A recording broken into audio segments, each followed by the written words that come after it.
तो मैं अपनी सक्सेस से इतना ज़्यादा वो ना हूँ, मतलब प्रभावित ना हूँ, बल्कि अपने फेलियर से सीखूँ। और यही मैं हमेशा बोलता हूँ कि failures teach you much more than your success, it is this thing. तो मेरा मैं कभी गिरा हूँ ना नीचे, तो मैंने उठने के लिए वो मेरे को ताकत इसीलिए मिली है कि मैं अपने फेलियर को सेलिब्रेट कर सकता हूँ, मैं उसको ओन कर सकता हूँ।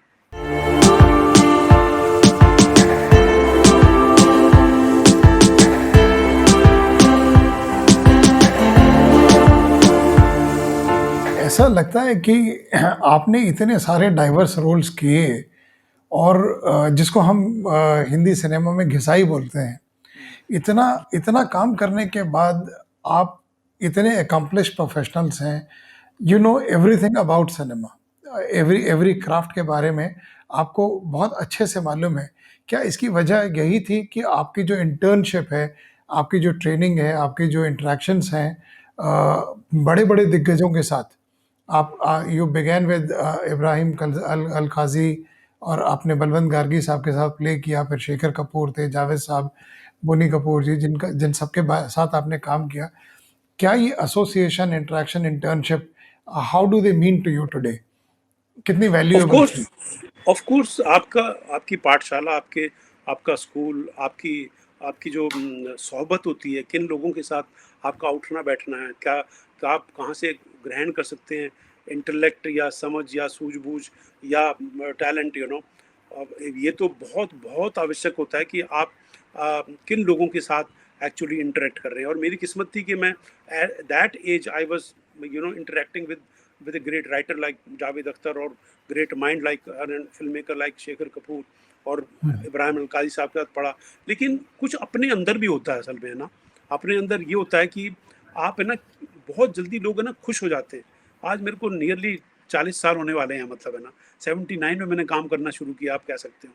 आज कितने साल, 40 साल से ऊपर ही हो गए हैं असल में, आप देखो, और एक्टिव काम करो तो 40 साल ही हो गए हैं असल में।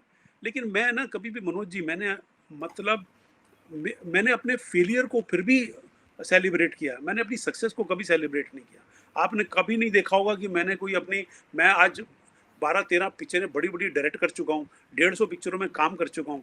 मैंने acting, writing, direction, production, television, radio, theatre, मैंने क्या नहीं किया असल में, है ना? एडवर्टाइज़िंग, फ़िल्म्स डायरेक्ट करना।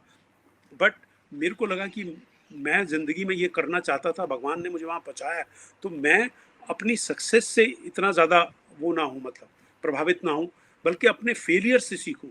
और यही मैं हमेशा बोलता हूँ कि failures teach you much more than your success, it is this thing. तो मैं कभी गिरा हूँ ना नीचे, तो मैंने उठने के लिए वो मेरे को ताकत इसीलिए मिली है कि मैं अपने फेलियर को सेलिब्रेट कर सकता हूँ, मैं उसको ओन कर सकता हूँ, और मेरे को कभी मुश्किल नहीं होती, ये कहने में हिचक नहीं होती कि मैं फेल हुआ या मैंने गलत किया। जैसे मैंने बताया ना कि मैंने उनके पैसों का नुकसान कराया, कोई नहीं बोलेगा असल में, ना।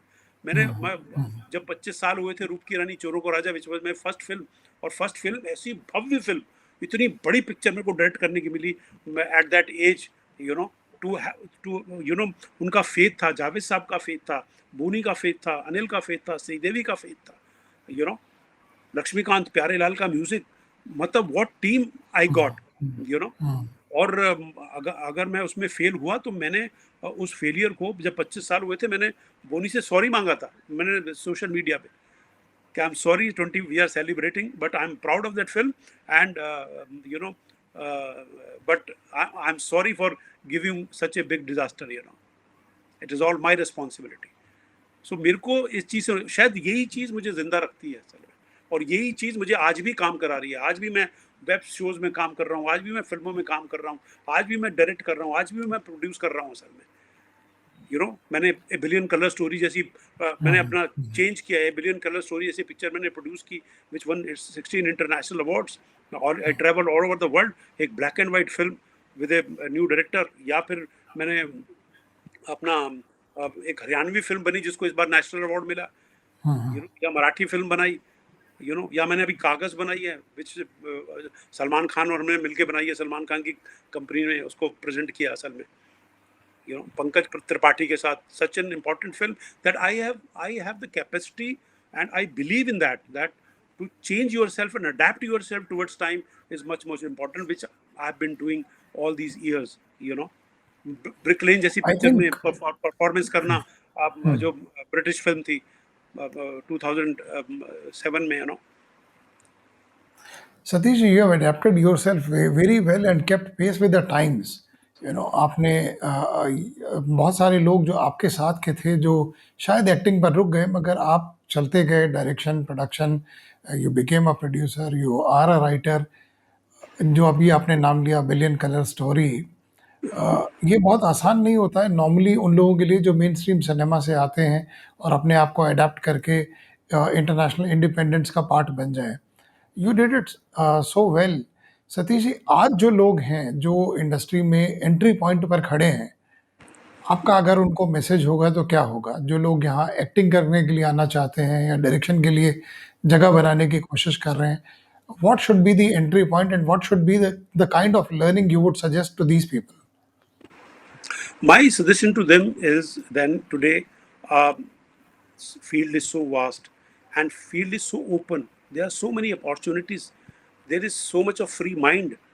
चाहे वो फिल्में करो, चाहे वो एक्टर हो, there is so much to do. हम हमारे हमारे टाइम में तो बड़े खास खांचे खाने थे, ये कॉमेडियन है, ये बड़ा भाई का रोल करेगा, ये विलन का रोल करेगा, या ये करेगा, या ये सोशल फिल्में बनाता है, या रोमांटिक फिल्म बनाता है, ये कुछ नहीं। आज फिल्म मेकर को कितनी छूट हो गई है, आज एक्टर को कितनी छूट हो गई है। आज हमारे हमारे थिएटर्स, हमारे ऑडिटोरियम्स साउंड वाइज कितने वो हो गए हैं, हमारी इमेजेस कितनी शार्प हो गई हैं, हमारे कैमरास कितने वेल अडेप्टेड हो गए हैं कि मतलब आपका हिस्स भी जो है ना वो सुनाई देता है। हम तो नहीं तो चिल्ला चिल्ला के एक्टिंग करते थे 60s 70s और 80s में, तो यार आज तो हिस्स भी होता है। तो आप सबड्यूड एक्टिंग जहाँ पे आपका इनर सेल्फ, इनर कैरेक्टर जो है वो ज्यादा बाहर आता है, ना कि exterior that believe in this thing. So my suggestion is that this field is very vast and it has great opportunity, people who are coming now, so they should believe in themselves, what they want to do, and do something which is out of the box। मैं ये नहीं कह रहा कि कोई ऐसी चीज बनाओ जो आपके सर के ऊपर से निकल जाए। I never believed in that, मेरे को वो सिनेमा मेरे को पसंद भी नहीं आता, बिकॉज मेरे को लगता है कि सिनेमा वो है जो लोगों तक पहुंचे। एक आर्टिस्टिक मतलब पेंटिंग दो तरह की होती है, एक समझ में आ जाती है, कई नहीं समझ में आती, पर नहीं समझने वाली भी अच्छी होती है और जो समझ में आती है वो भी अच्छी होती है। लेकिन नहीं समझने वाले के लोग कम होते हैं और जो बिल्कुल समझ में आती है उनके लोग ज़्यादा होते हैं असल में। और यही फिल्म का पूरा हिसाब किताब का भी यही सिस्टम है, तो मैं ये नहीं कह रहा कि क्या सही है क्या गलत है, पर मैं कम से कम उसमें बिलीव किया हूँ कि मैं जैसे अपने रोल्स के थ्रू मैं पब्लिक के दिलों में पहुंचा हूँ। वो चाहे मैंने कैलेंडर किया हो, मुत्तू स्वामी किया हो, पप्पू पेजर किया हो, मतलब शराफत अली किया हो, या मैंने ब्रिकलेन का रोल किया हो, या मैंने अभी स्कैम किया हो, या मैंने उड़ता पंजाब किया हो लेटेस्ट, पहले, और जो जो मैं अब रोल्स कर रहा हूँ, मतलब the kind of roles I am getting, all these new directors giving me totally, it is not comedian at all, कि जो जो एक्चुअली हमारा एक खास खांचा खास खाना होता था कि आपको स्टैम्प कर दिया जाता था। At least I am lucky enough, it is because of that that people know and directors have come to know that I'm ready to change myself, adapt myself to the younger generation. So I tell these younger people that is a great opportunity, work to your best. This is not a glamour world, it is a world where you have to work to, more than any profession, because to maintain and hold what you get and what this profession gives you is very very tough, because one Friday can make you and one Friday can bring you down। It is better that you इसके सेंक्टिटी में 100% रह जाते हो। आप direct करो, चाहे वो act करो, चाहे आप लिखो, उसकी इस चीज़ में डेफिनेटली विश्वास रखो।